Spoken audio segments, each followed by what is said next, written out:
Fala galera, tudo bem? O Manchester City entrou em campo nessa sexta-feira pela primeira vez depois do título inglês ter sido confirmado. Acabou sendo confirmado sem jogar, né? Mas dá pra gente falar sobre esse título, não vou nem entrar especificamente no jogo contra o Newcastle, um jogo já com muitas modificações na escalação, com o time entrando em campo já campeão, com aquela entrada ali com o corredor dos aplausos por parte do adversário e tudo, mas acho que a gente pode usar o espaço aqui para falar um pouco sobre a temporada como um todo do Manchester City, em quais aspectos esse time foi diferente de outros também, e outros pontos bem importantes em relação à construção e às transformações do trabalho do Guardiola com o Manchester City também. Então, enfim, acho que o placar, o jogo em si, não entra nessa avaliação. Até é um jogo com muitos gols, o que até talvez possa contrariar um pouco de alguns dos tópicos que eu vou falar aqui no vídeo sobre o time na temporada. Afinal de contas, a gente está falando de um time que foi forte defensivamente, e essa foi uma das chaves da equipe, e que não teve ao mesmo tempo grandes goleadores, não foi o Manchester City dos atacantes, aliás, foi o Manchester City mais sem atacante que a gente viu nessa era Guardiola até aqui também, o que é um outro ponto para a gente abordar. Enfim, o jogo contra o Newcastle não é o ponto mais importante aqui. O importante é avaliar a Premier League 2020-2021 e mais uma conquista do Manchester City.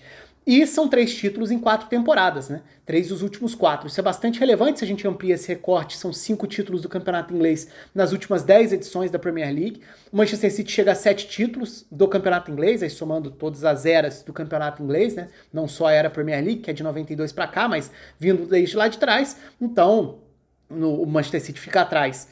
Fica com 7 títulos no total, empata com Aston Villa, fica atrás dos 20 do United, 19 do Liverpool, 13 do Arsenal, 9 do Everton, e aí 7 de Aston Villa e agora Manchester City também, sendo que desses 7, 5 conquistados nessa última década, é um ponto bastante relevante, a gente não pode perder isso de vista, além, é claro, de mais uma vez reconhecer a grandeza do Guardiola quando a gente fala em regularidade, domínio, controle dos campeonatos por pontos corridos, dos campeonatos que exigem esse termômetro do aproveitamento, da competência, do repertório, da solidez. O Guardiola tem números fantásticos, então se a gente pega desde o início da carreira dele, ele deixou de ganhar 3 vezes o campeonato por pontos corridos que disputou, né?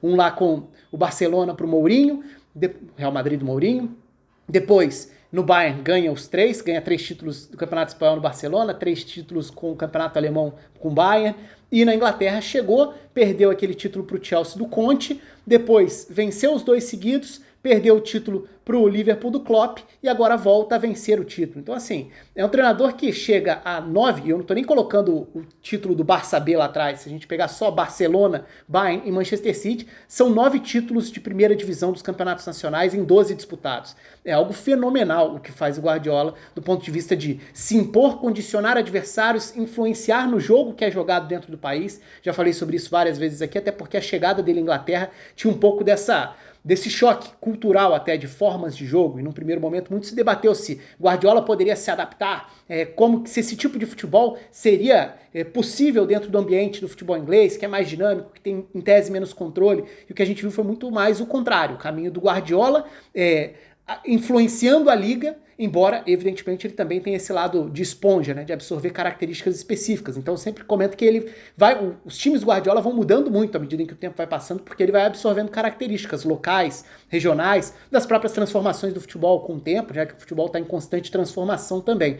Então, assim, logo de cara, é fundamental a gente reconhecer o tamanho do que é o Guardiola. E acho que quanto a isso não resta nenhuma dúvida. É inclusive uma temporada curiosa, eu estava até relembrando o vídeo que eu gravei no início lá da temporada, quando o Manchester City não começa bem, né?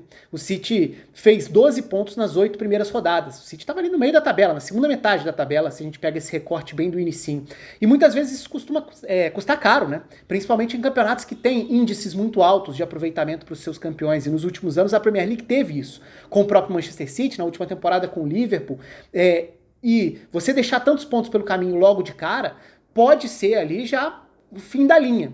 E naquele período até veio a renovação do Guardiola, o que significaria um ciclo maior do que a gente se acostumou a ver dos trabalhos do Guardiola até então. Ele sempre falava sobre um ciclo mais reduzido para você encerrar e terminar uma jornada dentro de um clube, e dessa vez aquela renovação sinalizava, de certa forma, uma nova transformação. E o que a gente viu foi um Manchester City diferente mesmo nessa temporada, um City que é finalista da Champions. Tem vários vídeos aqui no canal com a campanha do time na Champions, com jogos relevantes também dentro da Premier League.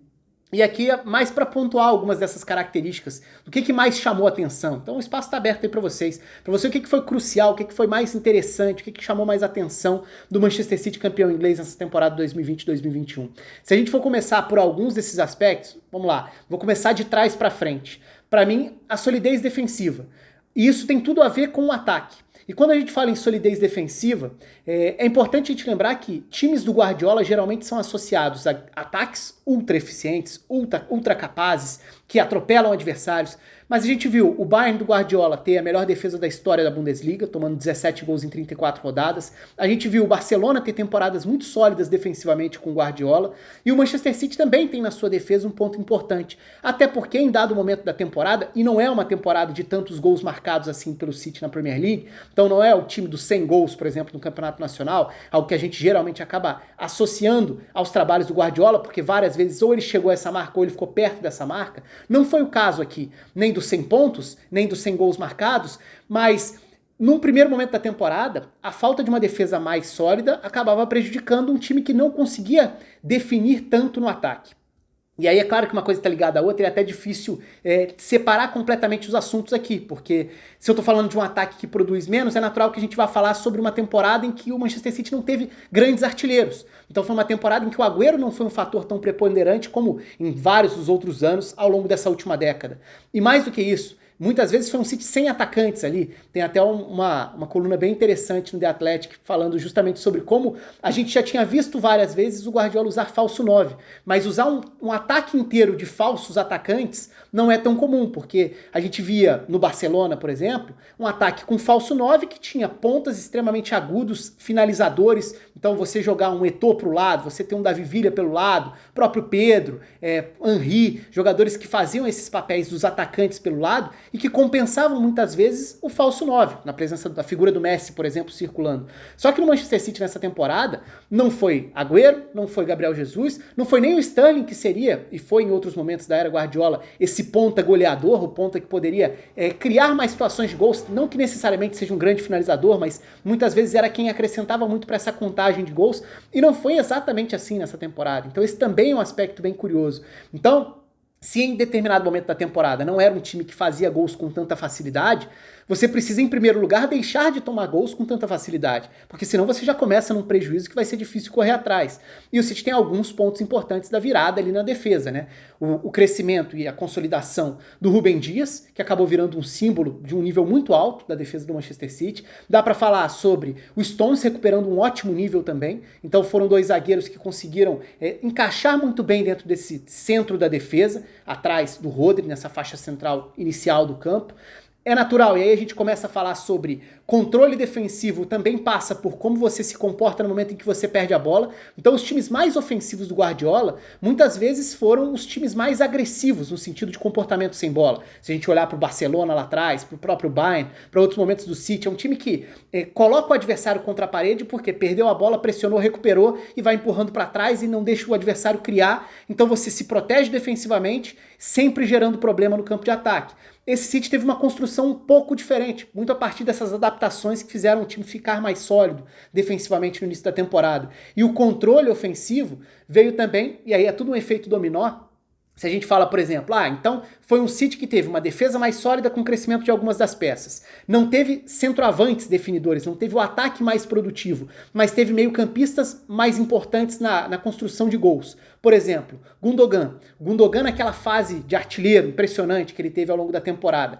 Isso era possível porque ele era o meio-campista que ganhava liberdade para atacar os espaços. Os espaços de um ataque que não necessariamente tinha referência, ou seja, abria espaços que precisavam ser atacados. Mas ele só poderia atacar esse espaço porque por trás dele estava vindo outro jogador para dar essa sustentação na articulação inicial das jogadas. Aí a gente fala do João Cancelo, outro personagem importante dentro da temporada como um lateral armador por dentro, que atingiu um nível muito bom, que virou chave dentro desse mecanismo de construção ofensiva da equipe do Guardiola.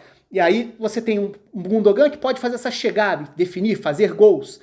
Você tem um Kevin De Bruyne que passou por uma transformação também relevante. O De Bruyne da temporada agora, e não foi só de agora, já estava acontecendo na passada, é um De Bruyne cada vez mais próximo do gol. Então a gente tem visto um De Bruyne quase 9, mais 10, e não um De Bruyne 8, se a gente for olhar para temporadas anteriores. A gente via um De Bruyne muito capaz de ocupar todas as faixas do campo, sendo tanto o organizador de trás, quanto o cara das infiltrações, das chegadas, e eventualmente até atacando os espaços para definir, seja caindo pela direita para buscar um último passe, seja atacando a área. Vamos pensar, por exemplo, esse Manchester City para mim, de 2020 e 2021, ele pode até ser campeão, não só da Premier League, mas também da Champions, o que evidentemente colocaria esse time como o mais importante da história do Manchester City. Mas para mim não é o melhor nível coletivo de Manchester City. Para mim o melhor time foi o do primeiro dos títulos do Guardiola. Foi o de 17, 18 ali, o time que teve no centro do campo Fernandinho, De Bruyne e Davi Silva. E com Bernardo em altíssimo nível também, ajudando a compor ou pela direita ou como um dos três meio-campistas. Mas era uma outra dinâmica de meio-campo, que tinha o De Bruyne muito mais próximo da articulação das jogadas.